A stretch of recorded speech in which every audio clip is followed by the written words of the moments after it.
Isipin mo to habang ang buong bansa ay humihinga sa bawat laban, may isang babae na mas pawis pa kaysa mismong atleta, hindi dahil siya ay lumalaban sa banig, kundi dahil ang puso niya ay nasa gitna ng laban. Isang gintong medalya at isang pag-ibig na mas lalong tumibay sa ilalim ng pressure ng EE Games. Hello mga kachika, mga kafan, at mga pusong naniniwala pa rin sa pag-ibig at tagumpay. Ngayon, isang kwento na hindi lang tungkol sa DE Games gold medal, kundi tungkol sa pagmamahal, suporta, sakripisyo, at muling pagbubukas ng puso ang ating pag-uusapan. Ang bida natin ngayon, ang one and only Geneva Cruz. Singer, performer, strong woman at ngayon, isang proud na girlfriend, at ang lalaking dahilan ng kanyang ngiti. Walang iba kundi ang Philippine national athlete, Dian Michael Rojas, isang mandirigma sa banig, at isang tunay na kampiyon ng bayan.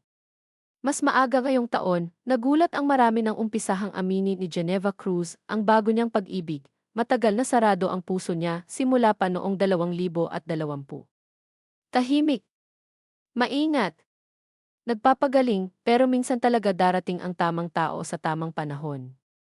Si Dian Rojas, hindi artista, hindi showbiz, but isang dedikadong atleta na matagal nang lumalaban para sa bandila ng Pilipinas. Noong 2019 Games, ginto na ang iniuwi niya.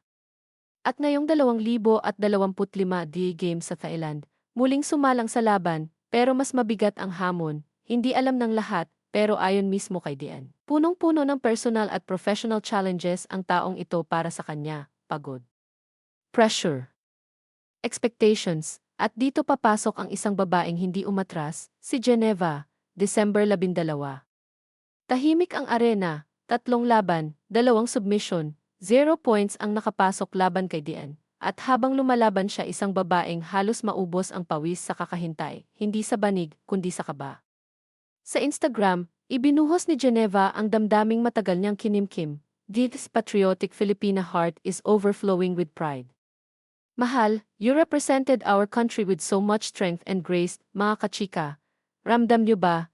Hindi ito basta congratulatory post, ito'y pag-ibig na hinulma ng sakripisyo, paghihintay, at paniniwala, sabi pa niya. I think Ace waited more or just waiting for your turn than all the time you were on the mats competing. At tinawag niya si Dian sa isang salitang tumatak sa fans, Beast Mode Dian. Hindi nagpahuli ang netizens, comments flooded in, ganito pala ang magmahal. Strong woman supporting a strong man. Goals. Inspirational couple. Maraming fans ang napaamin, kung may inspirasyon daw ang atleta sa laban mas inspirasyon ang babaeng hindi bumibitaw sa gilid. At dito napapasok ang pinakadramatikong bahagi ng kwento, sa sariling post ni Dian Rojas. Isang revelasyon ang binitawan niya, hindi lang si Geneva ang girlfriend niya, siya ang #1 supporter, ang nasa unahan ng pila, ang kasama sa bawat bagsak at pagbangon. Extremely grateful to Din by girlfriend and #1 supporter at Geneva Cruz official for being in the corner all. Throughout this year, we did it babe, mga kachika, hindi ito one-sided love, ito'y partnership.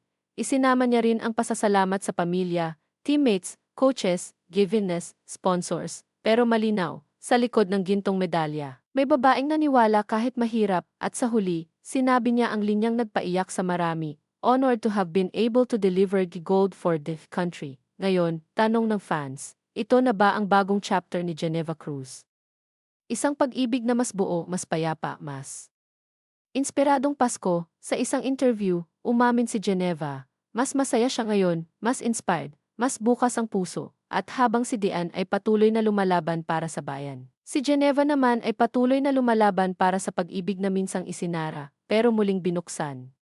Mga kachika, sa mundong puno ng ingay at intriga, minsan may mga kwentong nagpapaalala sa atin na ang tunay na ginto ay hindi lang medalya, kundi ang taong nananatili kahit walang kasiguraduhan.